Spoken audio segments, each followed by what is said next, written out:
Bueno, queridos patitos, vamos a continuar con la parte cuarta del libro de Pedro Luis Ugarte Santamarina sobre el concierto económico del País Vasco. Obviamente, hemos pasado ya por los libros primero, segundo y tercero, que son los que tienen que ver con empezamos a caminar porque existe el concierto económico, la intensa historia de un modelo único, y ahora vamos a una sugestiva experiencia en una dura negociación en la que Pedro Luis Ugarte Santamarina fue el presidente de la parte vasca de la negociación, llevada a cabo en el año 1980 y culminada formalmente en 1981. Una vez superadas las tres partes anteriores, que han servido para introducirte el tema, vamos a pedirte que nos acompañes hasta 1980. Aquel fue un año muy especial para el autor. Espera que, a pesar de lo que llevas leído, todavía lo siga siendo, de este libro.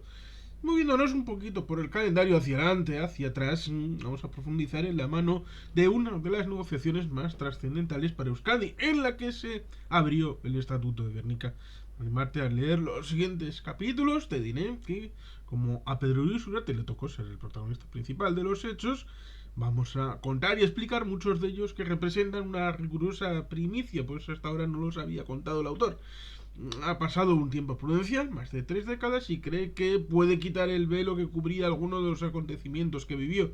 Espera que por ello te interese esta bonita historia de una negociación súper complicada y de los positivos resultados que se pudieron conseguir tras un esfuerzo singular, hasta a punto de decir bestial, pero ha parecido poco elegante para ti, respetada lectora o lector. Por lo tanto, aproximación al concierto económico de 1981. Este título pretende hacerte una pequeña introducción de la negociación que se desarrolló a partir de mayo de 1980 y una vez constituido el gobierno vasco, que culminó con la firma del acta de aprobación del concierto económico con el País Vasco el 29 de diciembre de 1980 y continuó con otra serie de negociaciones de carácter más político hasta la entrada en vigor del concierto de 1981 el día 1 de junio de ese año. En este título primero, para completar este propósito, vamos a desarrollar 5 capítulos diferentes. Primero, la gestación del concierto económico de 1981. Se trata de un capítulo simplemente introductorio. 2. Los trabajos preparatorios de la negociación. Aquí explicamos con detalle algunos hechos que son poco conocidos de los trabajos que se realizaron, sobre todo en Vizcaya, para la preparación del concierto. 3. Comentaremos a continuación el intento de negociación del concierto que se realizó con el Consejo General Vasco en 1979 y principios de 1980 y que se cerró sin acuerdo final. 4. Te presentaremos al primer gobierno vasco tras la dictadura del que tuvo el honor de formar parte. 5. En este capítulo escribiremos el entorno social, económico y político en el que se constituyó el gobierno vasco y en el que se desarrollaron las negociaciones del concierto económico para que puedas apreciar la extrema dificultad en que tuvieron las mismas, no solo por el contenido de lo que se tuvo que pactar, sino que precisamente por el contenido del conflictivo entorno en el que se estaba envuelto en aquel momento. Primero, gestación del concierto económico de 1981. Empecemos con una afirmación rotunda para entrar en materia. El concierto de 1981 costó muchísimo conseguirlo. Se planteó un tremendo maratón negociador por las dos partes que se sentaban en la mesa. Tuvieron que hacer frente a circunstancias políticas muy complejas, además de la dificultad técnica que encerraba un texto de esta naturaleza que, en una sustancial parte, carecía de precedentes conocidos. Para ello, hubo que superar dos fases. En un primer lugar, fue necesario alcanzar un acuerdo satisfactorio en la definición básica de su contenido y alcance en el propio Estatuto de Autonomía, como hemos adelantado ya en uno de los capítulos que has leído en la parte tercera. Por lo que comentaron los que los protagonizaron aquella decisiva negociación estatutaria, culminada el 17 de julio de 1979, no fue nada fácil, sino todo lo contrario, como seguro habrás deducido de lo que hemos expuesto anteriormente. Como sabes, la definición básica del concierto económico está contenida en el título tercero del Estatuto de Guernica sobre Hacienda y Patrimonio, y las disposiciones que se refieren al concierto son el artículo 41, que en el texto del Estatuto se puede verse en la web del propio Parlamento Vasco, ocupa 31 líneas, y la disposición transitoria octava de 4 líneas. En total, el concierto ocupa 35 líneas de texto estatutario. Y tras cerrar la negociación estatutaria en segundo término, y ya en 1980, hubo que definir cómo se debía desarrollar la escueta fórmula estatutaria en el amplio texto articulado del concierto, que en su redacción final tuvo 54 páginas y constaba de 56 artículos, 5 disposiciones adicionales, 7 disposiciones transitorias y una disposición derogatoria y 2 finales. Para hacerlo realidad, tanto el Estado como el País Vasco tuvieron que afrontar la negociación más dura y de mayor significación de la etapa de desarrollo autonómico. Si te parece, vamos a ir conociéndola a continuación paso a paso sin dejar nada en el tintero. 2. Los trabajos preparatorios de la negociación. Como habrás deducido de la parte histórica que hemos tratado de explicarte en la parte anterior, el concierto, inicialmente impuesto en 1878, llegó a convertirse en un elemento trascendental de la vida política y económica del País Vasco. Por esta razón, y ya en plena transición, una vez superada la dictadura, se pusieron en marcha diversas iniciativas, fundamentalmente impulsadas por el PNV desde la Diputación Foral de Vizcaya, presidida entonces por José María Macua, un fiscalista muy destacado que desde su cargo representó a su territorio histórico en la negociación ulterior del concierto económico, para desbrozar el camino que debía conducir a la recuperación del concierto económico para Vizcaya y Guipúzcoa y la actualización del que Araba había firmado en 1976. 2.1. La situación previa al concierto. La comenta muy amplia y acertadamente Juan Luis Lascurain, quien has visto citado, es Esquerra que mate a iniciales y que es el auténtico alma mater de la existencia del Guggenheim, en su presentación, negociación y los negociadores del concierto económico de 1981, realizada en Bilbao el 22 de octubre de 2003, con gran conocimiento de causa. Fue Pedro Luis Uriarte, uno de los negociadores, junto a Lascurain y a otros del concierto de 1981, donde ella ha extraído información para este epígrafe. 2.1.1. Estadística escasa y poco fiable. Señala Lascurain en su ponencia que la tarea de la preparación de las negociaciones del concierto económico tropezaba con una dificultad inicial, que era la de la escasa disponibilidad de información estadística de carácter macroeconómico referida al sector público y particularmente en Vizcaya y en Guipúzcoa. El aparato estadístico estaba poco desarrollado, lo poco disponible estaba centralizado y la información oficial estaba muy alejada de la realidad.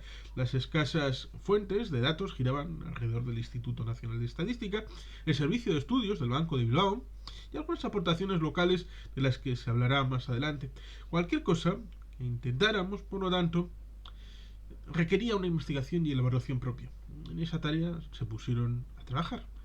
2.1.2. El ámbito estadístico vasco. Señala el señor Lascurain que, como no podía ser de otro modo, la ausencia de un ámbito o de una realidad político-administrativa vasca llevaba asociada la inexistencia de una información estadística referida a la misma, pese a lo cual ya se habían estado haciendo, dando algunos ejemplos que trataban de llenar esos vacíos. Lo disponible se trataba a nivel provincial y su escasez y falta de fiabilidad eran más evidentes a medida que se avanzaban en detalles, no solo en el ámbito privado, sino también en el público. Apunta a las siguientes fuentes de documentación. Primero, la Cámara de Comercio de Bilbao era una de las excepciones de entidades ocupadas en la información estadística, como lo prueba la creación de su servicio de estudios en 1967 por Jesús Dorao Lanzagorta, siendo el pionero en Vizcaya y en la comunidad autónoma vasca de este tipo de departamentos.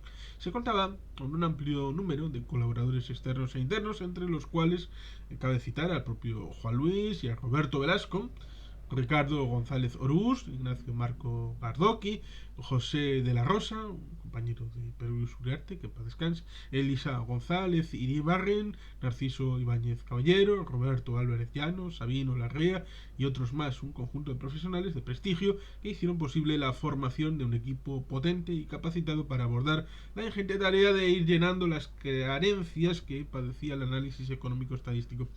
El prestigio que adquirió hizo que rápidamente se estableciera un estrecho contacto con la Diputación para afrontar los retos derivados de las tareas previas del concierto económico. No obstante, esta aproximación al tema del concierto se abordan desde la propia Cámara algunas iniciativas destacando por un lado, las actividades desarrolladas por la restauración de los fueros con personas tan relevantes como Adrián Celaya, Michel Unzueta, Jesús Dorao, Luis Ularra y otros. Por otro lado, la elaboración de un estudio sobre los déficits infraestructurales de Vizcaya, primer trabajo dirigido a evaluar las carencias existentes en un campo de las infraestructuras públicas cuyo resultado sobrepasó, para finales de los años 70, la cifra de los 300.000 millones de pesetas, una cifra enorme. Entonces, aunque hoy solamente sean 1.803 millones de euros, ¿Mm? o 1.803 euros, no puede ser, tiene que ser correcto, 1.803 millones de euros.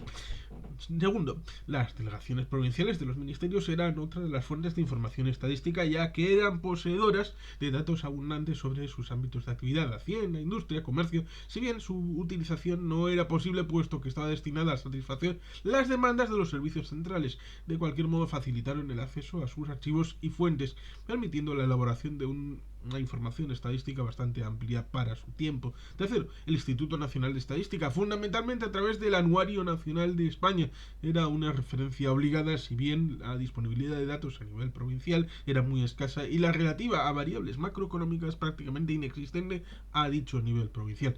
De cualquier modo, se establecieron contactos con la delegación del Instituto de Milán y siempre hubo una actitud de clara colaboración, incluso fuera de la colaboración oficial. También dieron buenos resultados las gestiones para disponer de datos no incluidos en las publicaciones oficiales.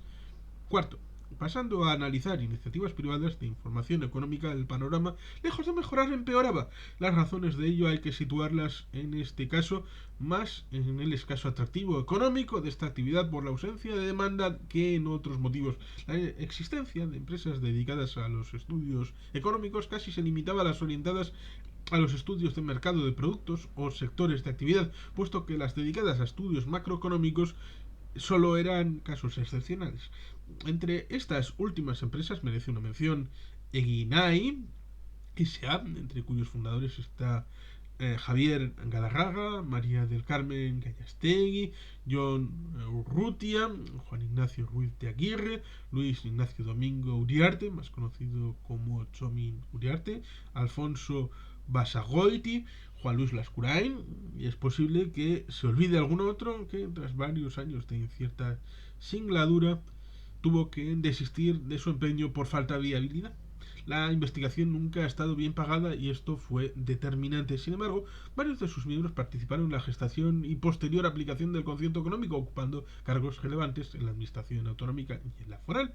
Quinto, el Servicio de Estudios del Banco de Bilbao. Es una cita obligada, tanto por la calidad de sus estudios y trabajos como por representar de algún modo el contrapunto de la información oficial, formado a finales de los años 60 con el inicio de los planes de desarrollo y la nueva dinámica surgida de ellos en relación con las variables macroeconómicas al pasar de los datos meramente productivos a otros relacionados con los precios, la renta, la inflación, la balanza de pagos, la productividad, etc. Sus publicaciones pronto adquirieron un gran prestigio, avalados por economistas de la talla de Ángel Alcaide o José Ángel Sánchez Asiaín, entre otros. Una de sus publicaciones más características es la denominada Renta Nacional de España y su distribución provincial, la cual despertaba un enorme interés, puesto que permitía conocer la posición ocupada por cada provincia en el contexto del Estado y los principales datos económicos agregados. Sexto, asumiendo un modelo similar al del Banco de Bilbao, pero en este caso abarcando preferentemente los territorios de Araba, Guipúzcoa y Vizcaya, surge a mediados de los años 70 el Servicio de Estudios de Caja Laboral Popular, el primer intento serio por elaborar estudios, estadísticas e informes a nivel de la comunidad autónoma del País Vasco. Sus informes anuales sobre la economía vasca permitían conocer la evolución de los distintos sectores de actividad, así como del comercio exterior y del sector público. Xavier Albistur y Josu Irigoyen probablemente sean sus referentes más destacados. Séptimo, por finalizar este apartado dedicado al ámbito estadístico vasco debemos hacer mención a las cámaras de comercio de Araba y de Guipúzcoa, que se inician en estas materias con posterioridad a la de Bilbao. Su tarea se centra en la elaboración de informes sobre la coyuntura económica basados en encuestas a empresas y de estudios anuales sobre la evolución de la actividad económica de sus respectivos territorios. Destacamos, por otro lado, la puesta en común que hacen las tres cámaras para la realización de informes periódicos de coyuntura de la economía vasca. En suma, los años 70 del siglo pasado sirvieron para ir desarrollando un apartado logístico estadístico en el campo de la economía que, además de rellenar los numerosos vacíos existentes, permitió ir configurando un elenco mínimo de profesionales implicados en los análisis macroeconómicos. Con estas escuetas herramientas y un inmenso optimismo fue como se desarrolló la negociación del concierto de 1981.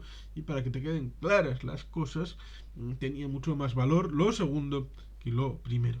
2.1.3. Las primeras elecciones democráticas de 1979 permiten crear en la Diputación Foral de Vizcaya un competente equipo. En las elecciones triunfa EAJ-PNV, quien sitúa al frente de la Diputación Foral de Vizcaya a José María Macua, quien a partir de mayo de 1980 se integraría en la comisión negociadora del concierto como representante de este territorio histórico. Juan Luis Lascurain destaca en su trabajo que desde el primer momento e incluso antes, formando parte de la campaña electoral, José María Macua tiene muy claro que debe abordar la tarea de la recuperación del concierto por tres razones.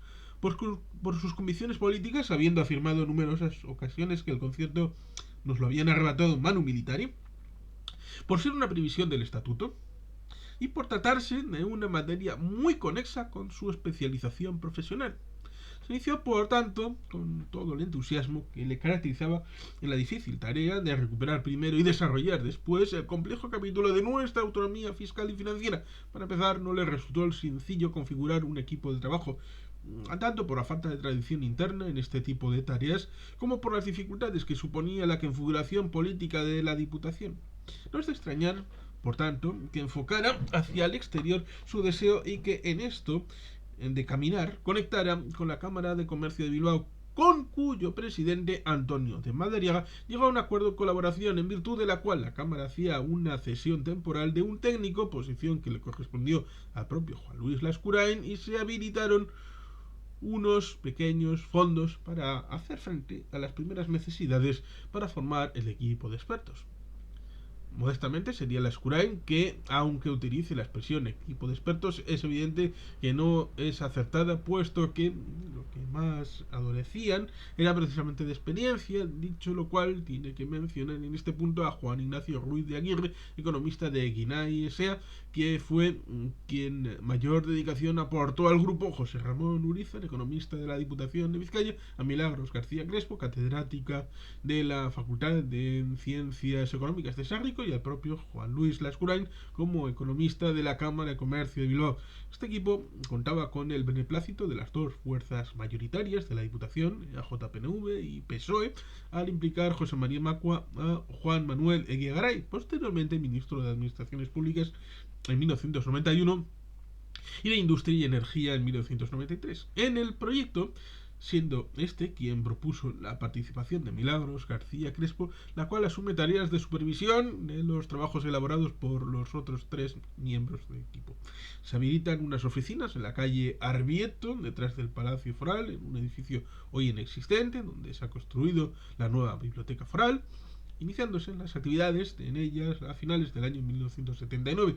Hay que mencionar un cambio tras la constitución del nuevo gobierno vasco en abril de 1980, pasando Juan Luis Lascurain al Departamento de Economía y Hacienda del gobierno vasco que encabezaba Pedro Luis, que es sustituido en el grupo del concierto económico de la Diputación por Alfonso Basagoiti, posteriormente integrado en el equipo técnico de la negociación del concierto de 1981, más tarde diputado foral de Hacienda y posteriormente consejero de Hacienda del gobierno vasco. 2.1.4. La preparación lógica de la negociación. Sigue señalando Juan Luis Lascurain que se disponía de poco más de un año para preparar el soporte técnico macroeconómico de un acuerdo histórico, y esto imponía un poco no entraba en el cometido lo relativo a la fiscalidad desde el punto de vista de la regulación de los distintos tributos y los márgenes de autonomía tributaria que posteriormente iba a ocupar la mayor parte de los contenidos del texto del concierto.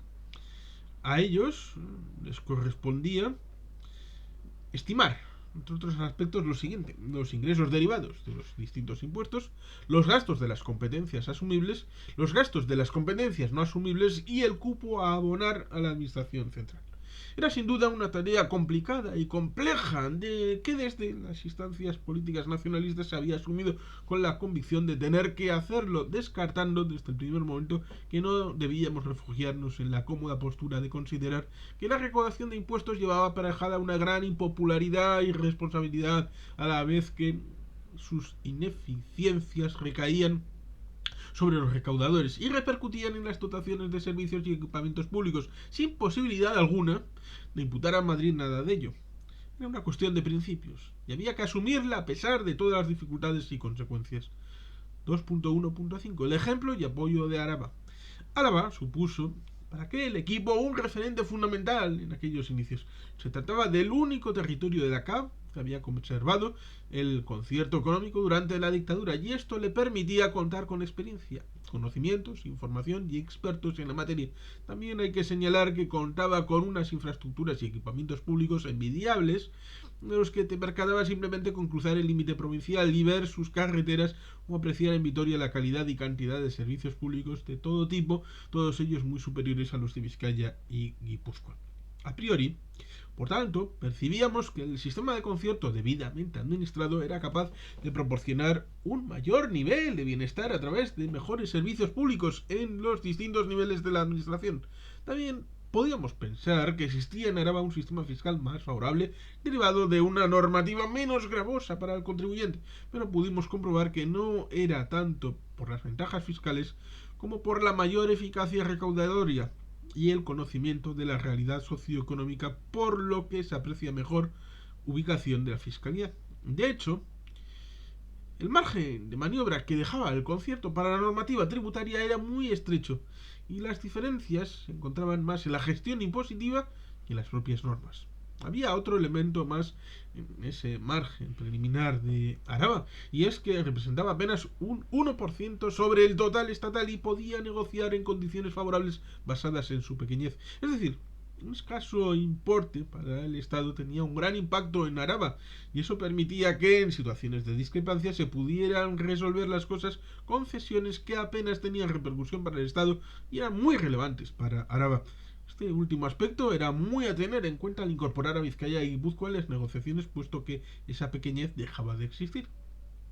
La Hacienda Foral de Álava, además, ejercía todas las competencias fiscales y de gestión y de recaudación que le correspondían, y en consecuencia disponía de todos los datos sobre ingresos y gastos públicos que se necesitaran.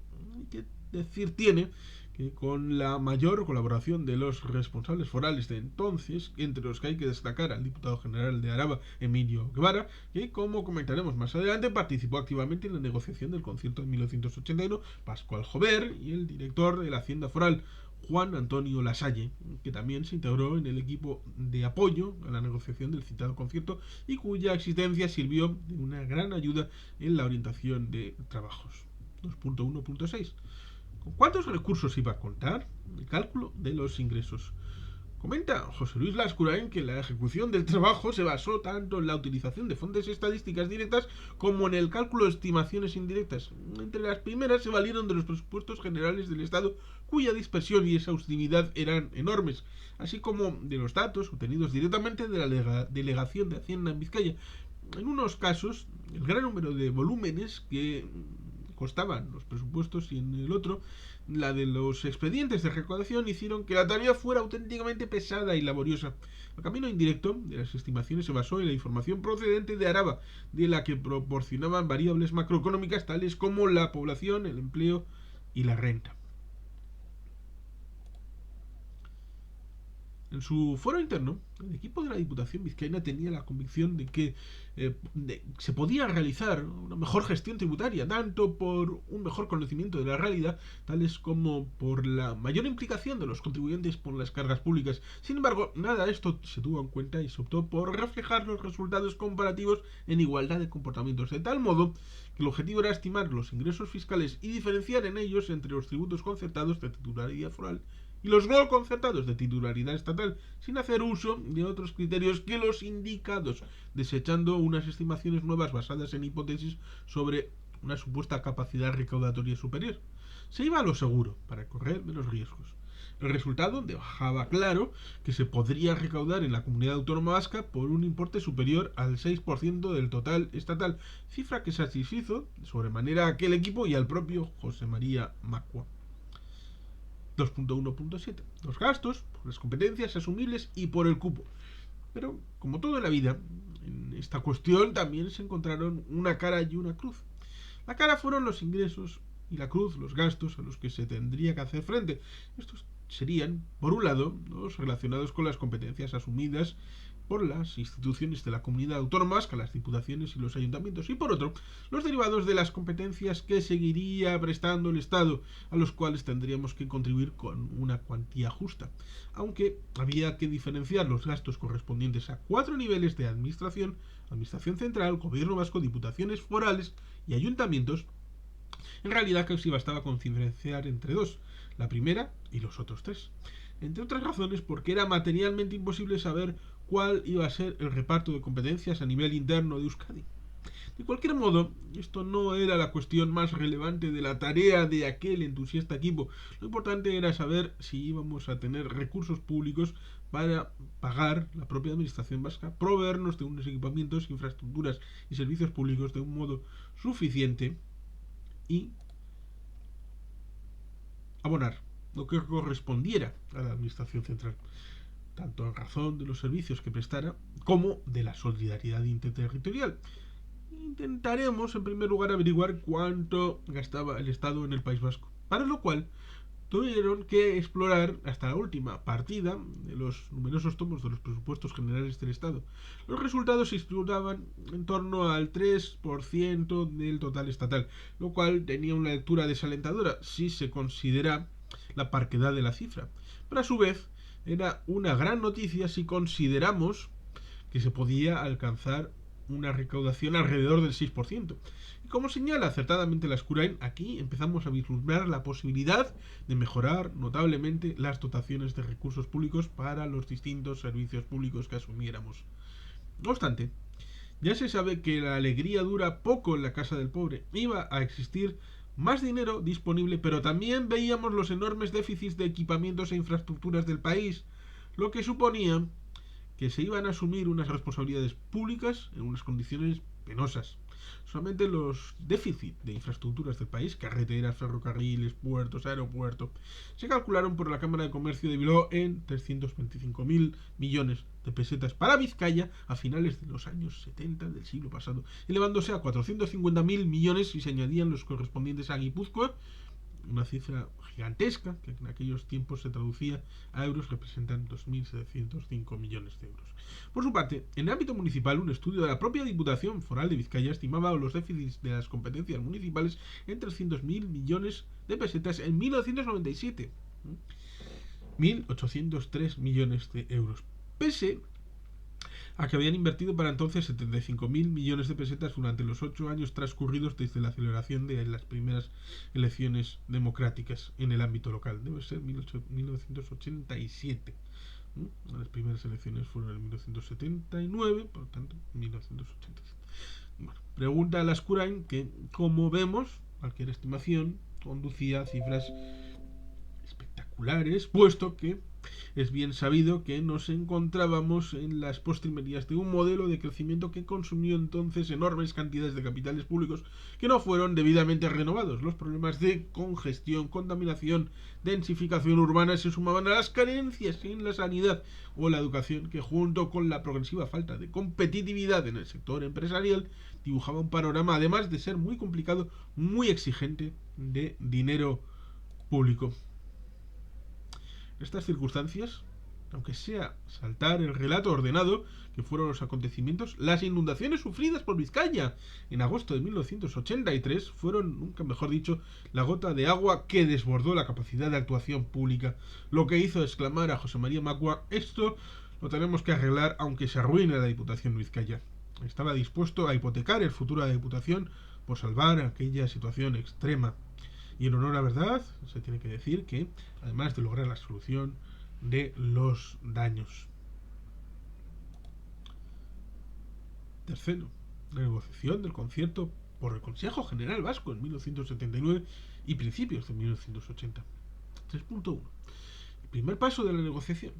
Como te he apuntado anteriormente, la negociación preliminar del concierto la inició el 19 de octubre de 1979 el Consejo General Vasco, CGV. Se denominó así el precedente preautonómico del gobierno vasco, un órgano provisional y sin poderes efectivos en el que se hallaban representados los partidos democráticos vascos más importantes: PNV, Partido Socialista de Euskadi, UCD, Euskadi Ezkerra. Por tanto, si tomas como punto de partida la recuperación del concierto económico de Vizcaya y Guipúzcoa a la citada fecha y tienes en cuenta que el concierto recuperado para esos dos territorios históricos entró en vigor el 1 de junio de 1981, deducirás que el decisivo proceso negociador que permitió lograrlo se dilató durante más de 20 meses.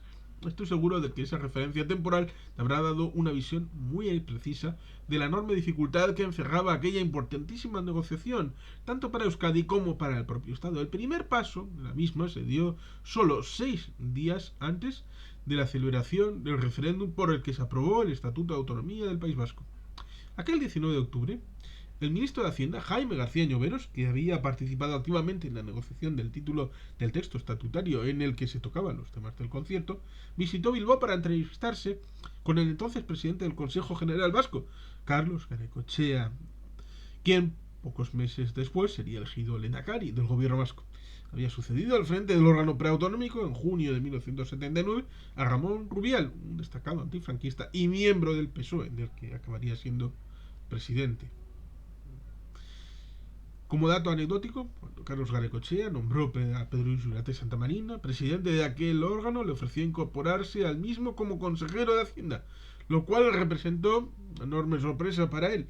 Rechazó amablemente el cargo porque ni se sentía preparado, ni las circunstancias familiares y profesionales se lo permitían, y le ofreció el nombre de un buen amigo y compañero de estudios universitarios, Gocho Olarte, que tiempo atrás había manifestado su vocación política. Se trataba de un economista competente, euskaldun, profundo, archale y gran profesional, que aceptó incorporarse al Consejo General Vasco, aunque finalmente fue nombrado consejero de Cultura y portavoz del mismo, y no para el cargo que le habían ofrecido a Pedro Luis. 3.2. El nombramiento de una comisión vasca. Una vez nombrado el presidente del Consejo General Vasco, Carlos Garaikoetxea, demostró que uno de los objetivos fundamentales de su mandato iba a ser tratar de recuperar el concierto para Vizcaya y Guipúzcoa. Con ese propósito y previo acuerdo con el resto de partidos representados en aquel consejo, en la sesión celebrada por el mismo el 27 de agosto de 1979 en Donostia, San Sebastián, se procedió a la designación de la Comisión de Conciertos Económicos. Se redactó así en plural, que quedó compuesta de la siguiente manera: presidente, José Antonio Aguirre Álvarez, que era el consejero de Hacienda del Consejo General Vasco, y vocales: Juan María Ollora, José María Macua, Víctor Menchacatorre y Pascual Jover por el PNV, a los que se unieron Juan Manuel Eguigaray, Carlos Ochaga y Josu Fernández por el Partido Socialista de Euskadi, y José Antonio Ramírez Escudero y José María Domingo por la UCD. Puedes ver a continuación la comunicación dirigida por José Antonio Aguirre a José Antonio Ramírez Escudero, consejero de Economía en el órgano preautonómico. Muy señor mío, en sesión celebrada por el Consejo General del País Vasco en San Sebastián el 27 de agosto de 1979, se procedió a la designación de la Comisión de Conciertos Económicos, quedando compuesta de la siguiente manera: Aguirre Álvarez, Ollora Ochoa, Macua Zarandona, Menchacatorre Garay, Jover La Guardia, Guegaray Urcelay, Solchaga Catalán, Fernández García, Ramírez Escudero, Domingo González, lo que me complazco en comunicarle para su conocimiento y efectos oportunos. Esta comisión fue respaldada por un competente equipo técnico y por lo tanto por el lado vasco estaba todo preparado para iniciar la negociación. Quedaba pendiente lograr el acuerdo con el gobierno central para ponerla en marcha y eso es lo que se acordó en la reunión celebrada entre Carlos Garaikoetxea y Jaime García Lloveros. Tras aquel encuentro quedó constituida y se puso en marcha la Comisión Mixta Gobierno Central Consejo General Vasco para negociar los conciertos económicos de Vizcaya y Guipúzcoa. No entraron por lo tanto a analizar el vigente en Araba desde 1976. Como reconocieron ambos interlocutores, el empeño no era nada fácil. El ministro de Hacienda quiso dejar muy claro que la transición de una hacienda central a una hacienda autonómica planteaba problemas muy complejos y por ello, cuanto antes comience su estudio, antes quedarán resueltos. El presidente del Consejo General Vasco, Carlos Garaikoetxea, aseguró que en todo caso, a pesar de las dificultades, no se iba a colapsar el proceso, ya que se buscarían fórmulas alternativas con el fin de que el País Vasco fuera teniendo autonomía económica, aunque la maquinaria de Hacienda no estuviera en marcha. Como puedes ver, el optimismo que existía por parte vasca era muy grande, aunque pronto quedó atemperado. 3.3. Las primeras discrepancias. Lo primero que se estableció fue un calendario de trabajo a corto plazo, acordándose que durante la primera quincena de noviembre de 1979 se reuniría la comisión mixta para estudiar los aspectos tributarios. En la segunda quincena del mismo mes se analizaría el estudio del gasto público. Las primeras dificultades surgieron antes de sentarse a hablar con la representación estatal, es decir, dentro de la propia Comisión Vasca, por las notorias discrepancias existentes entre las posiciones del socialista navarro Carlos Garaikoetxea y José Antonio Aguirre.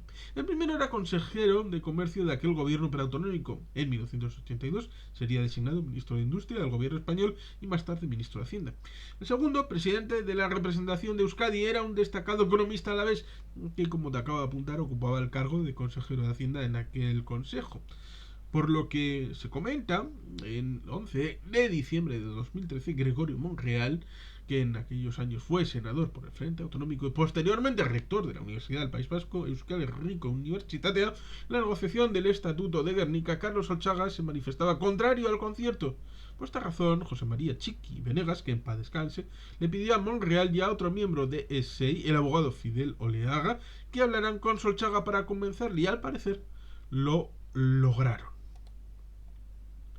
Lógicamente, es esperable una diferencia de criterios profunda entre las visiones de los nacionalistas vascos y las de los socialistas y otros partidos españolistas de izquierdas, porque los fantasmas de privilegio y de la falta de solidaridad perseguían al concierto desde el siglo anterior, como has podido ver anteriormente. Quizá por ello, y por las propias convicciones del señor Solchaga, los socialistas tenían muy claro que la Hacienda Autónoma Vasca no podía, bajo ningún concepto, tener autonomía normativa en materia fiscal, ni podía recaudar el impuesto sobre la renta de las personas físicas y el de patrimonio.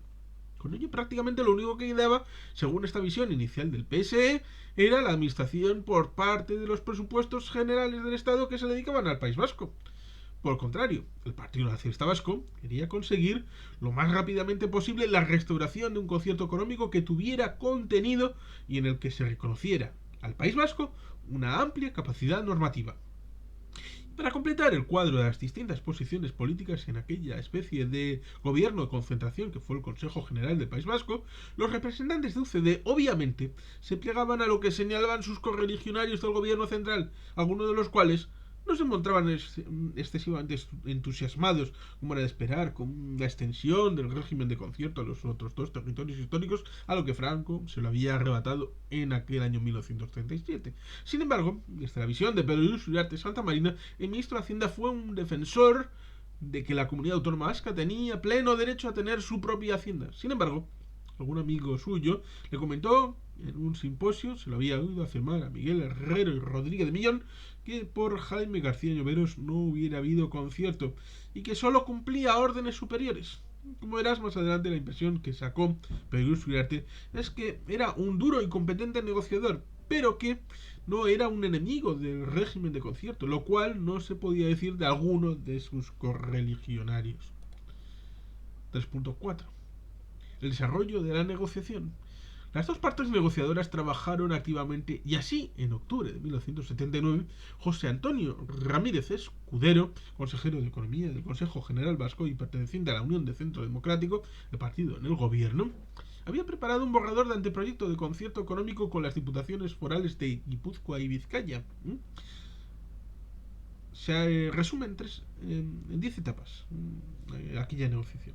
Primero, tras las primeras negociaciones se acordó en el seno de la comisión mixta que el concierto, teniendo en cuenta el contenido del estatuto recientemente aprobado, debía extenderse a la totalidad de los 3 territorios de la comunidad autónoma vasca.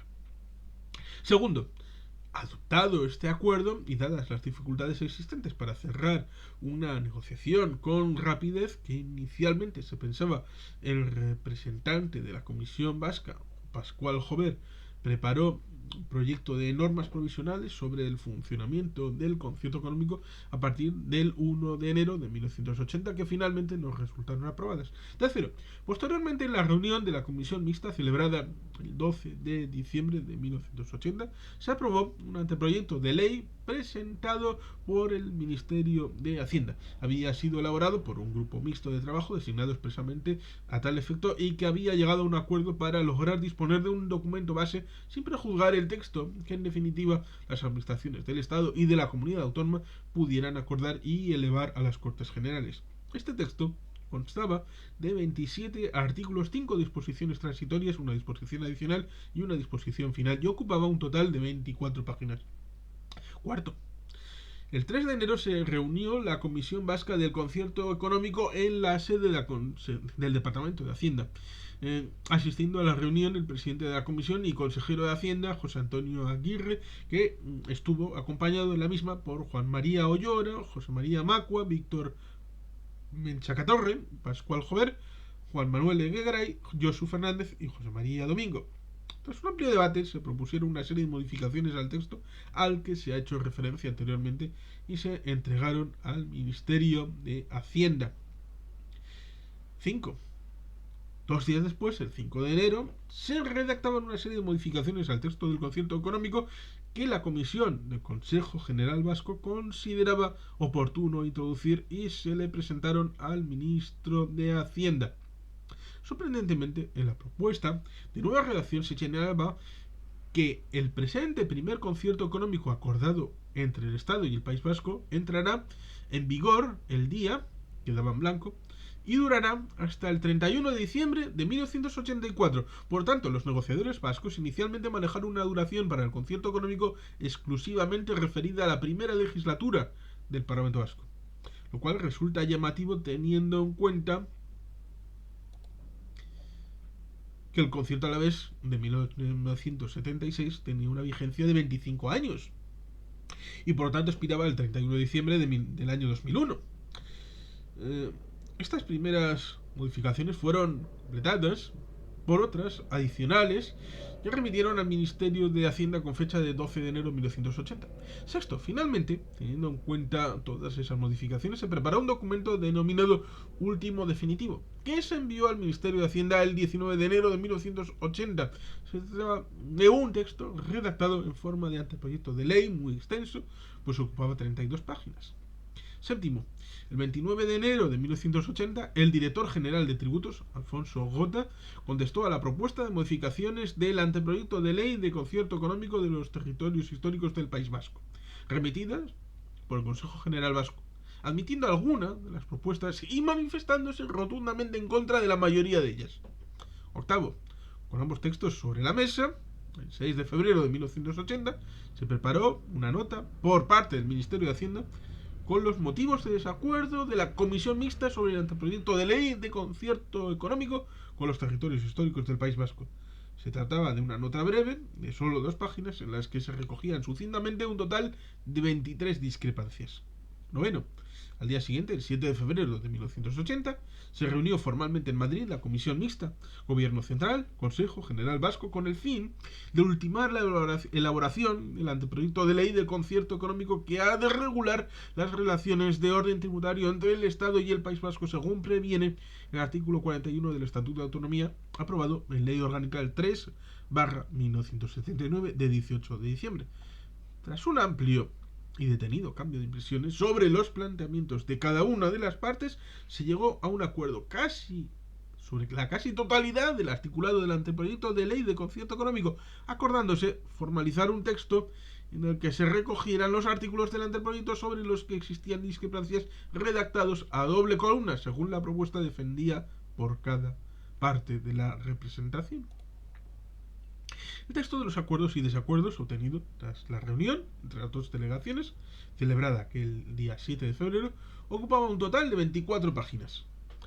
Décimo, finalmente, el 3 de marzo de 1980 se reunió de nuevo la representación de la Comisión Mixta, en este caso con la presencia del ministro de Hacienda, Jaime García Lloveros, y del ministro de la Presidencia, José Pérez Llorca, que estuvieron acompañados por José Luis Gómez de Gano, Alfonso Gota, Ángel Marrón, Luis Pérez Agua y Jaime Trebollé, que actuó como secretario de la reunión en representación del País Vasco. Asistieron José Antonio de Aguirre, José María Domingo, Josu Fernández, Pascual Jover, José María Macua, Víctor Menchaca Torre, José Antonio Ramírez Escudero y Carlos Solchaga. En esta reunión se resolvieron muchas de las discrepancias existentes, aunque no se llegó a un acuerdo sobre el artículo 4.a ni sobre la calificación de los impuestos sobre la renta y patrimonio de las personas físicas y sociedades como tributos concertados de naturaleza autónoma, preceptos recogidos en el artículo 8, 15 y 16 del anteproyecto, quedando pendientes para una próxima reunión. Como dato anecdótico, te dirá Pedro Luis Uriarte Santamarina que recibió el acta de esta reunión una vez que fue nombrado, unas semanas después, consejero de Economía y Hacienda del Gobierno Vasco, cuestión a la que hará referencia en el capítulo siguiente. El acta se la remitió al competente director general de tributos del Ministerio de Hacienda, Alfonso Gota, con un saluda que iba dirigido al ilustrísimo señor Pedro Luis Uriarte, ministro de Economía y Hacienda del Gobierno Vasco, con fecha del 5 de mayo de 1980. Puedes apreciar también que en los primeros pasos del gobierno vasco no estaba muy clara cuál era la titulación de sus competentes, porque le adjudicaban la categoría de ministro y el título de ilustrísimo señor. Con posterioridad quedó claro que Pedro Luis Uriarte era consejero y unos meses más tarde, como se comentará más adelante, con motivo de una cena ofrecida por el presidente Adolfo Suárez en el Palacio de la Moncloa, la categoría personal y la del resto de consejeros del gobierno vasco ascendió a la de excelentísimo señor, para que veas las vueltas que da la vida.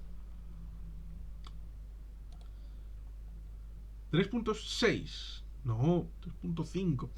Vamos primero con el 3.5, que es una negociación, no se pudo cerrar. En resumen, tras 4 meses de trabajo, la comisión mixta logró preparar una parte técnica básica del proyecto de ley de conciertos. Sin embargo, quedaron pendientes, como era de esperar, todos los aspectos fundamentales, ya que estos requerían de una negociación aún más compleja, tanto desde el punto de vista técnico como, sobre todo, desde la perspectiva política que, desde luego, aquel órgano preautonómico y multipartidista no podía alcanzar, aunque sí se logró plasmar lo consensuado en un texto bastante amplio y conceptualmente riguroso. El Consejo General Vasco hizo, por lo tanto, un buen trabajo, y lo mismo se puede decir de la representación del Estado. Los negociadores y los equipos que les apoyaron merecen un reconocimiento que quiere hacer explícito en estas líneas. Como has visto, las conversaciones quedaron paralizadas, sin haber llegado a un acuerdo total el 3 de marzo de 1980, 6 días antes de las elecciones para la elección del primer Parlamento Vasco, tras las cuales el Consejo General Vasco fue sustituido por el Gobierno Vasco, dotado ya de los poderes que le reconocía el Estatuto de Gernika.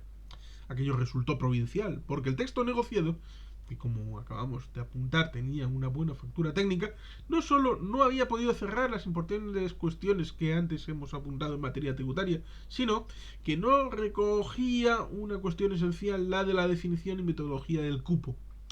Tras la constitución del primer gobierno vasco, presidido por Juan Carlos Garaikoetxea Urriza, como veremos a continuación, se entró en la segunda parte de la negociación, en la que se prestó una representación vasca formada por personas que habían sido designadas por el Ejecutivo Vasco recién nombrado y por las 3 diputaciones forales.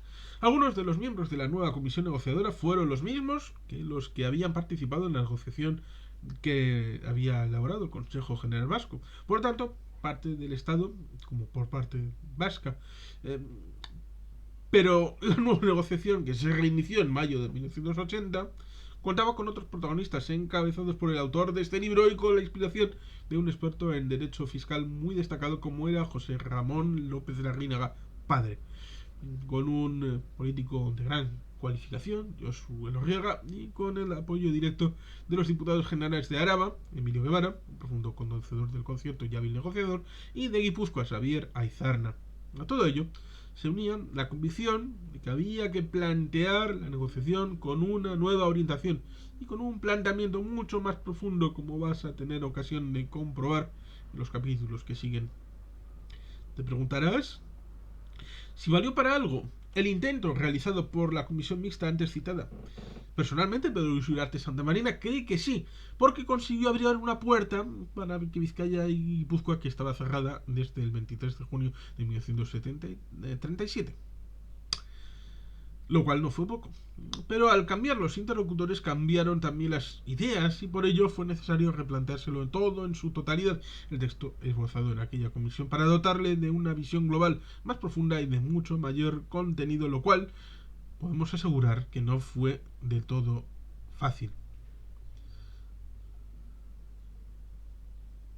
4. El primer gobierno vasco.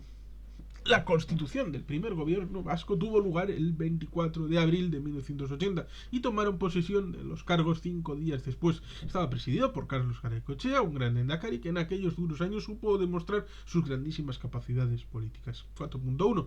Un equipo excepcional. Estaba integrado por un conjunto de personas generosas, la mayoría profesionales muy destacados de sus respectivas ramas, como Mario Fernández, brillante abogado y profesor de Derecho Mercantil en la Universidad de Deusto, nombrado consejero de Trabajo en 1981, encabezó la Comisión Mixta de Transferencias y en enero de 1982 fue designado vicelehendakari para el desarrollo autonómico. Sería presidente de Kutxabank del año 2009 al 2014.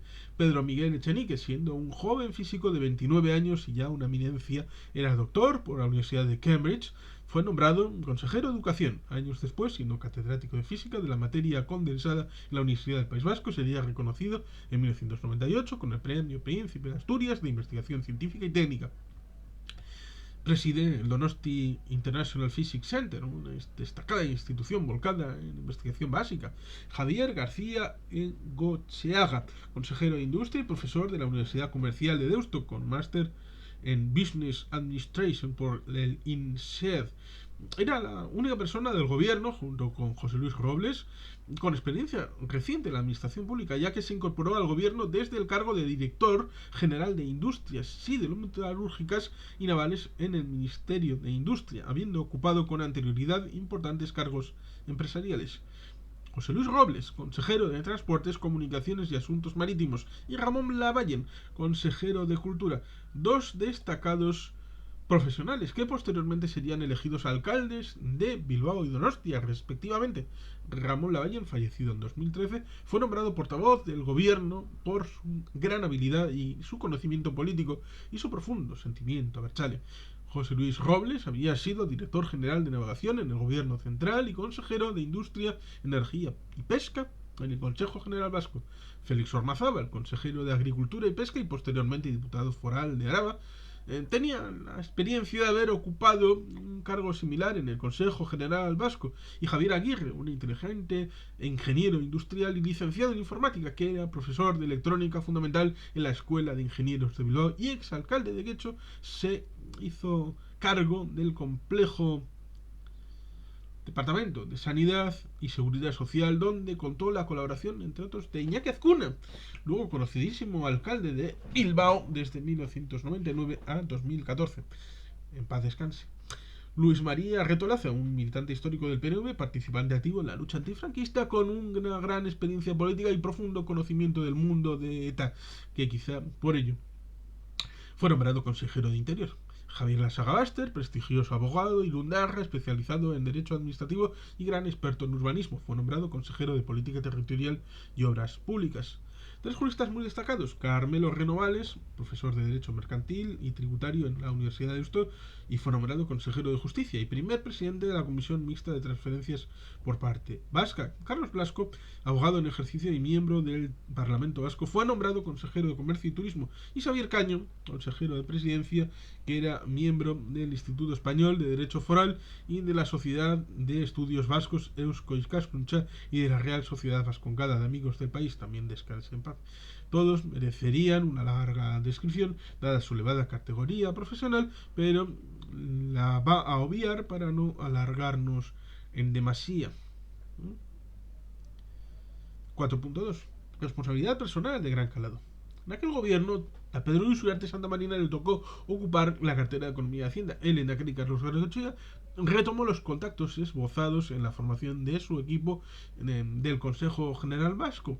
Y tras unas semanas de conversaciones en las que Pedro Luis Uriarte se resistía a incorporarse a aquel cargo, por las razones que antes ha explicado, hizo una demostración de su habilidad negociadora y finalmente aceptó. Decreto 15 de 24 de abril de 1980, porque se nombra consejero de Economía y Hacienda al gobierno vasco, al autor de esta obra.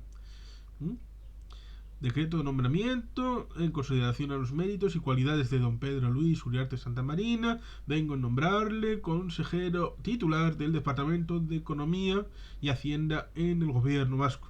Mando a todas las autoridades y ciudadanos cumplan las órdenes que del mismo emanen en el ejercicio de las funciones que le corresponden con arreglo a las leyes, prestando el debido respeto a su persona y autoridad. Dado en Bilbao, el 24 de abril de 1980, al presidente Carlos Garaikoetxea Urriza. Te comenta cómo fue, por si te sirve de experiencia. El día anterior al anuncio del nuevo gobierno, tuvo con él una nueva reunión a las 10 de la noche en un despacho que le habían dejado en la sede de la Diputación Foral de Vizcaya.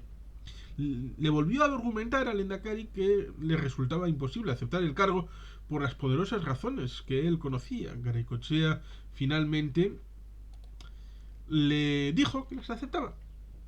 Sí.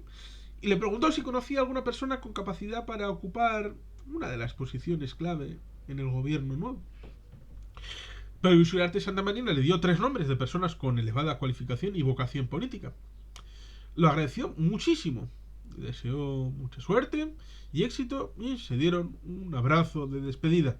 Lehendakari, muy amable, bajó con Pedro Luis Uriarte Santamarina las escaleras del Palacio Foral con una mano en su hombro mientras le comentaba que tras 4 reuniones y horas de conversación le había encantado haberle conocido.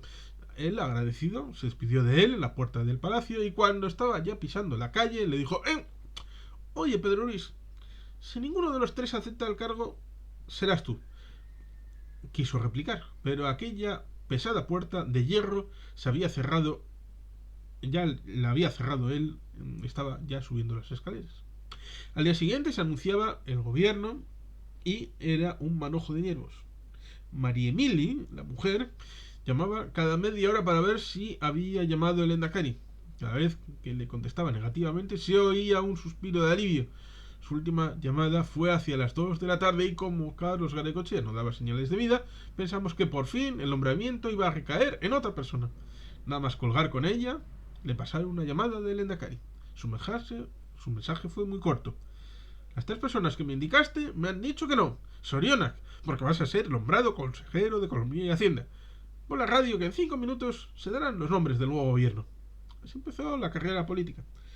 ¿Qué te ha parecido, admirado lector o lectora? Curioso, ¿no? Para que te queden las cosas claras, podía haber dicho que no. Aceptó el cargo con todas las consecuencias y sin mirar atrás. Para él supuso un inmenso sacrificio económico personal y profesional, pero en conciencia ante la grave situación de Euskadi había que dar un paso al frente y lo dio, por sentido de responsabilidad, por idealismo y por ser consecuente con las convicciones personales. 4.3. El nuevo gobierno tuvo una acogida desigual, pero tuvo una ejecutoria excepcional. El nuevo gobierno fue acogido con una mezcla de sorpresa y expectación, porque se había incorporado al mismo muchos profesionales muy cualificados hasta formar un equipo excepcional, en palabras del propio Garaikoetxea, cuando recordaba aquel gobierno de novatos en las memorias políticas publicadas en 2002. En su presentación, el 24 de abril de 1980, señaló que era un gobierno de una gran cualificación técnica y una elevada coherencia política, el mejor que se podía haber hecho aquí y ahora. Sin embargo, aquellos nuevos consejeros eran absolutamente desconocidos en el mundo de la política y algunos no los valoraron como merecían. El rechazo mayor, como era esperable, se produjo desde la izquierda chale y los partidos de izquierda revolucionaria, que en aquella época eran muy numerosos, en coherencia con su negativa línea rupturista y de permanente confrontación. El diario Egin, al día siguiente del nombramiento, lo valoraba así: predominio de industriales, de la banca y de nuevos nacionalistas. Está claro que el de la banca era Pedro Luis Uriarte Santamarina. Como para muestra vale un botón, aquí tienes alguna de las reacciones que recoge Miren Alcedo en el libro que se ha hecho antes referencia. 1. El Movimiento Comunista de Euskadi, EMK, declaraba lo siguiente: el gobierno formado por Carlos Garaikoetxea ha sido ideado para defender los intereses económicos y políticos del gran capital vasco, o gabinete formado por hombres ligados estrechamente a la banca, la gran industria, a los jesuitas. Solo puede orientar sus grandes líneas de gobierno de manera claramente antipopular y antiobrera.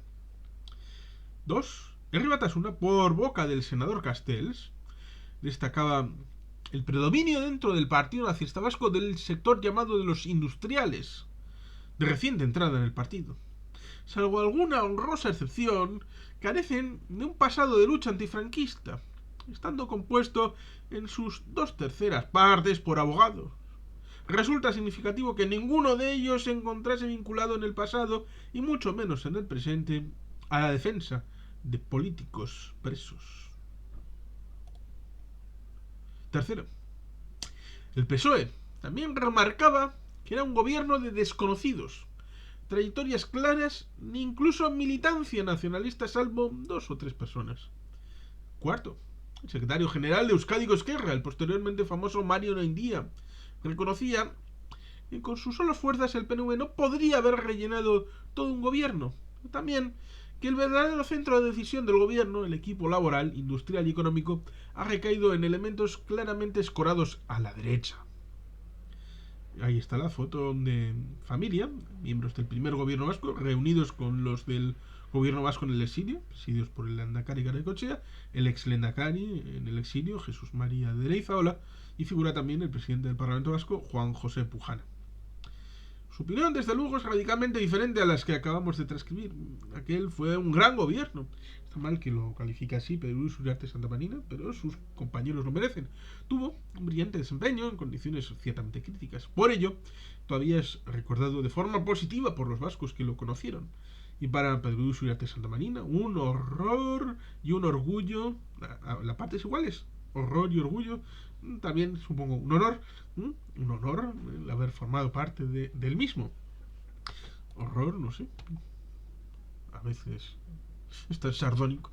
La referencia más expresiva de la valoración que mereció a la ciudadanía vasca se expresó voto a voto en las urnas en las primeras elecciones al Parlamento Vasco, celebrada el 9 de marzo de 1980. La candidatura de AJPNV, con la propuesta de Carlos Garaikoetxea como lehendakari, obtuvo 349.102 votos, el 38,1% de los sufragios emitidos, y 25 escaños en el Parlamento Vasco sobre 60 parlamentarios.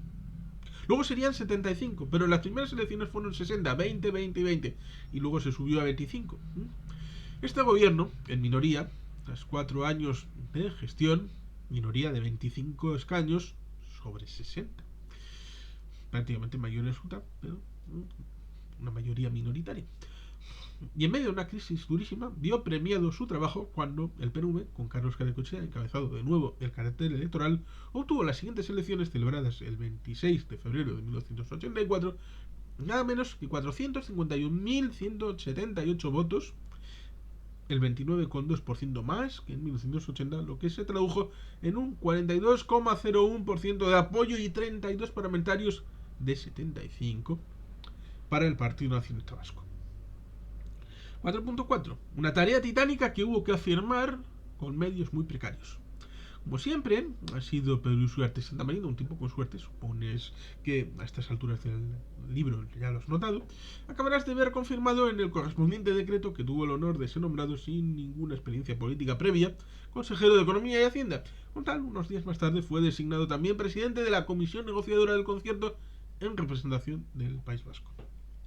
Su padre no las tenía todas consigo por esa falta total de experiencia que su hijo tenía en el proceso del mundo de la política. Por ello, una vez que se hicieron públicos los nombramientos, fue a hablar con un amigo suyo de la época de la Guerra Civil, pues los dos habían ocupado cargos destacados en el batallón Gordesola del Eusko Gudraustea, ejército vasco. Se trataba del padre del nuevo consejero de presidencia, Xavier Caño, a quien le rogó lo siguiente: dile a tu hijo Javier que ayude y respalde a mi querido hijo Pedro Luis, que en ese mundo va a estar perdido. Pedro Luis no se enteró de aquello hasta que meses después se lo contó al propio Xavier Caño, con motivo de alguno de los amistosos encontronazos que todo responsable de Hacienda tiene con sus propios compañeros de gobierno. Tras la información de la conversación entre sus respectivos dos padres, su buen amigo Xavi le soltó: ayudarte yo a ti, respaldarte, tú perdido en este mundo, qué poco te conoce tu padre. Tenía entonces 37 años y un conocimiento muy limitado de lo que era Hacienda, lo que recordaba de la asignatura Hacienda Pública, tercero de Derecho de 1963, y de lo que podía significar economía. En este campo, además de lo que había estudiado en la carrera de económicas, al menos tenía experiencia que daba 13 años de trabajo en distintas empresas. Con esta escuela de formación y experiencia que el Lehendakari Garaikoetxea sorprendentemente valoró positivamente, lo cual honra y demuestra su generosidad, se situó al frente del todopoderoso Departamento de Economía y Hacienda del recién nacido gobierno vasco. Para dar más emoción al asunto, este departamento no tenía ni plantilla, ni presupuesto, ni medio alguno, como tampoco los tenía el gobierno vasco recién constituido. El gigantesco departamento estableció su sede y empezó a trabajar en un pequeñísimo despacho alquilado, propiedad del obispado y situado en la calle Henao de Bilbao. Contaba, eso sí, con una mesa larga y varias sillas vacías que se fueron ocupando poco a poco en las semanas siguientes. Pero como solo se tenía ese despacho, cuando el flamante consejero de Economía y Hacienda tenía que recibir alguna de las pocas visitas que entonces pedían verle, la totalidad del equipo tenía que salir al descansillo hasta que él acabase de hablar con el amable visitante. Esto tenía la ventaja obvia de que aquellas conversaciones debían terminar en pocos minutos. Aquel fue un gobierno ejemplar en términos de austeridad y de espíritu de sacrificio, pues tuvo que soportar con singular estoicismo no solo las dificultades del cargo, sino también tremendas incomodidades. Tras varios meses de sedis variopintas alquiladas en Bilbao, Vitoria-Gasteiz, Donostia, San Sebastián, una vez que el Parlamento Vasco aprobó su primera ley, 23 de mayo de 1980, en la que se designó a Vitoria-Gasteiz como sede del Parlamento y del Gobierno Vasco, el Lehendakari encargó que se encontrara un lugar para albergar a todos los departamentos del naciente gobierno. Lo único disponible fue un edificio vacío y sin terminar, propiedad de la Diputación de Araba, que estaba destinado a un geriátrico. Su falta de funcionalidad era clamorosa, pero al menos era muy grande y tenía muchas habitaciones, lo cual permitía poder estar juntos a todos los integrantes del gobierno. Recuerda que en su despacho y en el que tenían el resto de consejeros, la bañera geriátrica era más grande que la mesa, y el doloroso precio que tuvieron que pagar a la Diputación Foral de Araba por un edificio sin acabar y un incierto futuro. Para hacerlo al menos habitable, el 7 de julio de 1980 se aprobó un presupuesto de 149.283.300 pesetas, 897.211 euros, para poder trabajar en él, aunque fueran condiciones precarias. Poco a poco fue quedando presentable, aunque el año siguiente hubo que gastar otros 40 millones de pesetas en urbanizar los alrededores. Pero por encima del dolor que causó aquella elevada factura, lo que más costó fue dejar de llamar geriátrico a la sede del gobierno vasco. El gobierno de aquella primera legislatura tuvo que afrontar una tarea titánica, lo que exigió a todos, empezando por el Lehendakari y terminando por el último auxiliar administrativo, un esfuerzo excepcional, del cual fue testigo de excepción, por lo cual la admiración y el agradecimiento del equipo que apoyó en aquellos 4 agotadores años sigue siendo imperecedero. Como ilustra referencia, el autor de esta obra a lo largo de su vida profesional ha trabajado en 5 ocasiones más de 40 horas seguidas sin levantarse de la silla, salvo para ir al baño periódicamente, a hacer cosas que es imposible delegar. Pues bien, 3 de esos maratones laborales los completó en el gobierno vasco. Lo llamativo de ello es que lo hizo bien acompañado del fenomenal y sacrificado equipo del Departamento de Economía y Hacienda al que acaba de hacer mención. En aquella intensa época, y solo movido por el afán de cumplir con su deber, dejó establecido su récord personal de trabajo maratoniano en 42 horas y 35 minutos seguidos a plena intensidad. Quizá algún lector o lectora se pregunte le pregunte, ¿mereció la pena Pedro Luis? Y la contestación que le daría sería rotundamente sí. Y cree que eso mismo respondería la mayor parte de los integrantes de aquel sacrificado, trabajador y excepcional equipo. Austeridad, dureza y buen ambiente, 4.5. Al comienzo, por no se tenía ni presupuesto. De hecho, ni siquiera el Parlamento Vasco aprobó uno como tal, porque lo que se presentó a aprobación del mismo fue una ley de programa de gastos del gobierno de la comunidad, que fue aprobado el 13 de noviembre de 1980. Su cifra global era de 1.279.819 pesetas, lo que equivaldría a 7.691.861 euros. Sin medios, sin dinero, pero con mucho ánimo, comenzaron a trabajo duro. Para muchos de ellos, los que no vivían en Vitoria-Gasteiz o las proximidades, aquello se convirtió en una especie de enclaustramiento permanente. De hecho, el quinto piso de aquel geriátrico se convirtió en una especie de residencia para consejeros, una especie de colegio mayor donde pernoctaban los pobres desgraciados que tenían el domicilio en Bilbao o en Donostia. En aquellas habitaciones, ocupadas anteriormente por monjas, tras la cena y junto a una taza de café, y en algún caso incluso alguna copa, volvían a repasar los temas del día en tertulias interminables. Allí se reunían Ramón Lavallen, Pedro Miguel Echenique, Carlos Blasco, Javier Lasaga Baster, Mario Fernández, Javier García Cheaguaga o Pedro Luis Uriarte. Ramón Lavallen, siempre que se lo encontraba años después, recordaba la seca tortilla y el jamón de york que eran su cena habitual. Incluso hubo novatadas y también anécdotas como el día en el que un perro que tenían los llamados perrosis, es decir, el cuerpo de seguridad muy elemental para proteger la sede del gobierno, al endacari y a los consejeros, y que se utilizaba para ahuyentar a los amigos de lo ajeno, en un descuido se les escapó y atacó y mordió con saña al consejero de Comercio y Turismo, Carlos Blasco. Las condiciones de austeridad, por lo tanto, eran extremas. Como comentaba Juan Porres, en aquel año 1980 fue nombrado director del gabinete técnico del Endacari y vocal de la Comisión Mixta de Transferencias. El primer día que llegó al Aqua iba acompañado del consejero de Justicia, Carmelo Renovales, y tras cruzar una especie de puente levadizo sobre el foso que rodeaba el edificio, entraron por una ventana y subieron al 9º piso. Allí, en un cuarto que parecía haber sido utilizado como oficina, se sentó sobre una caja de frutas y comenzó a trabajar. En cualquier caso, la dureza del trabajo se vio compensada por el espíritu de equipo y el buen ambiente entre todos los sufridos consejeros que se alternaban. El viaje diario a Vitoria-Gasteiz con la estancia en la residencia de monjas del Aqua quedó como un recuerdo imborrable. Las comidas, nuestro único balón de oxígeno, que inicialmente realizaban en el cercano hospital de Txagorritxu y luego en el propio Lacua, inicialmente compartiendo mesa con todos los demás funcionarios de igual a igual, y más tarde en un comedor para consejeros. Como comentaba uno de aquellos consejeros, allí nos lo pasábamos francamente bien. Cada uno agudizaba su ingenio para ser más gracioso y ocurrente que el otro, pero sin duda el que se llevaba la palma es el que en la vida parecía el más serio, Pedro Luis Uriarte. La verdad es que no sé de dónde ha podido ver la alegría y el carácter de charachero, porque como verás enseguida, la negociación del concierto económico estaba atascada y no había forma de sacar adelante aquel importantísimo objetivo.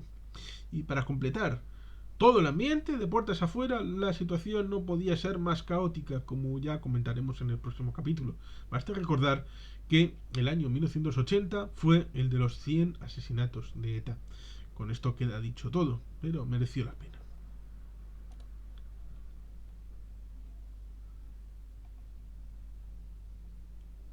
Quinto, un país complicado en una situación kafkiana. En aquel año 1980, nuestro hoy próspero País Vasco, la comunidad autónoma que ahora acredita el mayor PIB per cápita, el mayor nivel educativo y el menor fracaso escolar y el menor paro, estaba en una situación crítica. Primero, sufría una durísima depresión que se tradujo en una terrible caída del PIB. Como consecuencia, sectores enteros estaban ya inmersos en una profunda crisis y las grandes empresas privadas desaparecían una tras otra. Como señaló el Lehendakari Garaikoetxea en su discurso de investidura, el día 9 de abril de 1980, la economía del País Vasco está mal, francamente mal, en una situación de emergencia. Ha alcanzado una especial gravedad que requerirá soluciones excepcionales. Como referencia, en aquellos años puedes ver el recorte de prensa siguiente que veía la vida del autor, esta hora, el 27 de diciembre de 1981, cuando el gobierno vasco llevaba más de año y medio de andadura y 6 meses después de la entrada en vigor del concierto. Los resultados económicos de 1981 son dramáticos. Los resultados económicos habidos durante 1981 son un dramático reflejo de las profundísimas crisis que vivimos en el País Vasco y que, comparativamente con el Estado español, es más intensa. En realidad, la crisis vasca ha sido subordinada durante muchos años, subestimada durante muchos años. Nos manifiesta Pedro Uriarte, consejero de Economía del Gobierno vasco, quien a las puertas de un nuevo año ha realizado para Deña una visión retrospectiva de cuánto ha sido y supuesto este agonizante 1981 para la economía vasca. Queda el consuelo que el crecimiento negativo del PIB ha sido inferior. Segundo, el paro superaba el 20%. Y en la margen izquierda de la ría del Nervión el 40%. Se mantuvo en niveles superiores al 20% hasta 1995. Solo dos comunidades autónomas, Andalucía y Extremadura, tenían en aquellos años unas tasas de paro superiores a las de Euskadi. Tercero, la falta de inversión privada era importantísima, lo cual planteaba un problema irresoluble. Uno de los primeros documentos que llegaron a mis manos, dice Pedro Uriarte Santa Marina, fue uno de los de la Cámara de Comercio de Bilbao, que señalaba que para conseguir recuperar el empleo se necesitaba una inversión de 400.000 millones de pesetas de entonces, 2.400 millones de euros. Cuarto, vivíamos en una situación prerevolucionaria. Para que te sirva de expresiva referencia de lo que fueron aquellos borrascosos años, a las muy pocas semanas de constituirse el gobierno vasco, el 26 de junio de 1980, un grupo de obreros en huelga de la empresa Nervacero entró en la sede de la Diputación Foral de Vizcaya, donde estaba celebrando una sesión plenaria del Parlamento Vasco, y secuestró, o si quieres una expresión más liviana, retuvo a todos los parlamentarios y miembros del gobierno vasco. Además de soportar con dignidad una situación de mucha tensión, los compañeros de gobierno, y Pedro Uriarte también, pudimos asistir, dice Pedro Uriarte Santa Marina, entre incredulidad y estupefacción a una serie de mítines en sede parlamentaria que hubieran hecho palidecer de envidia al mismísimo Lenin. Parlamento y gobierno vascos secuestrados en la Diputación. Deña, 27 de junio de 1980. Fueron protagonizados por dirigentes de Herri Batasuna y de partidos políticos revolucionarios sin representación parlamentaria que se habían colado en el Parlamento, mezclados entre los obreros.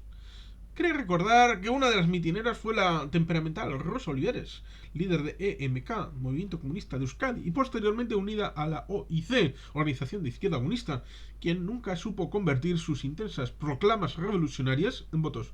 En las primeras elecciones autonómicas celebradas en marzo de 1980, el EMK obtuvo 10.959 votos, equivalente al 1,20% del censo. Tras muchas horas de secuestro, aquellos valientes ocupantes se fueron y los dejaron libres a altas horas de la madrugada. Se había corrido la voz de que los miembros del PNV, a los que consiguieron ver a través de las ventanas, pues llegaron a cientos, estaban rodeando el edificio de la Diputación Foral e iban a entrar en acción.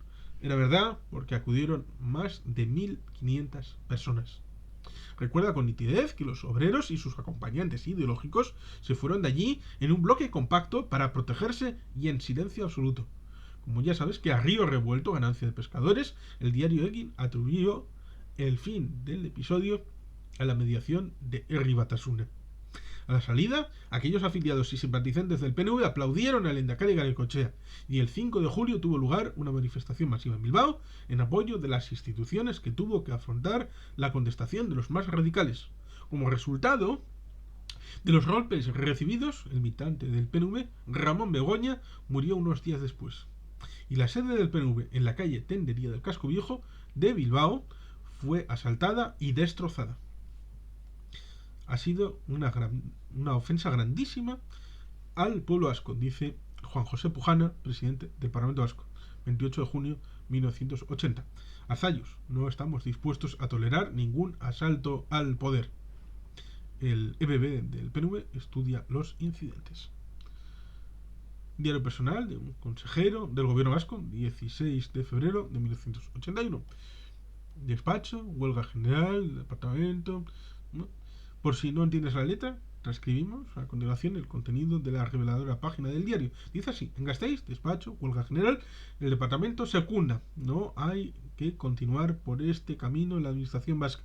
Reunión de los consejeros en el despacho. Gran preocupación por la situación del País Vasco, así como por la de Madrid. No cree que podamos, en la situación actual, votar por Calvo Sotelo y la inestabilidad que esto va a traer a perjudicar gravemente el desarrollo estatutario. ¿Golpe a medio plazo en Madrid? Como la residencia de consejeros come en la residencia de consejeros con las Jabaster, Ramón y Uriarte. Va a la manifestación en Gasteiz. Mucha gente, pero también mucha gente HB, preocupante. A las 6 vuelve al despacho. Reunión de Ramón Lavallen en el despacho, a la espera de información sobre las manifestaciones de San Sebastián y Bilbao. Como puedes ver, 7 días antes del golpe de Estado, la sensación que había en el gobierno vasco es que íbamos a tener que enfrentar una situación así. Sexto, las distintas ramas de ETA: ETA militar, ETA político-militar, los Beresis, próximas a ETA militar, los comandos autónomos anticapitalistas y su contraparte criptofascista del Batallón Vasco Español. Y a partir de 1983, el GAL, nacido en las cloacas del Estado y financiado por fondos del mismo, aquellos fondos reservados, rivalizaban en actividad y crueldad. Aquel año 1980, de hecho, se estableció el triste récord de los asesinatos de la organización terrorista, alcanzado la cifra oficial de 92. Otras fuentes hablan de los 100 a los que hemos hecho referencia en el capítulo anterior, y los atentados fueron más de 300. Salíamos a más de un atentado o asesinato por día. Para que tengas otra clarificadora y muy triste referencia de los tiempos que les tocó vivir cara al proceso de negociación del concierto económico, en los 30 días que siguieron al nombramiento del gobierno vasco se produjeron numerosas acciones violentas. El 28 de abril, 2 asesinatos. El 6 de mayo, 2 más. El 9 de mayo, un asesinato y un tiro en la rodilla, la fórmula que empleaba ETA Polimili para hostigar a los empresarios. El 12 de mayo, un asesinato. El 15 de mayo, 3 más. El 16 de mayo, 3 asesinatos y un herido. El 21 de mayo, un secuestro y un tiro en la rodilla. La situación, como ves, era catastrófica, pero aquel gobierno vasco, lleno de personas sin experiencia, pero cargadas de ánimo, de amor a Euskadi y consciente de la decisiva responsabilidad que había asumido, demostró una increíble fortaleza. Supo hacer frente y paso a paso ganó la partida. Y vamos a dejarlo aquí. Ya continuaremos mañana con la negociación del concierto en el año 1980. Y sin más, queridos patitos, es que ricasco, agur brobat, beti helpien.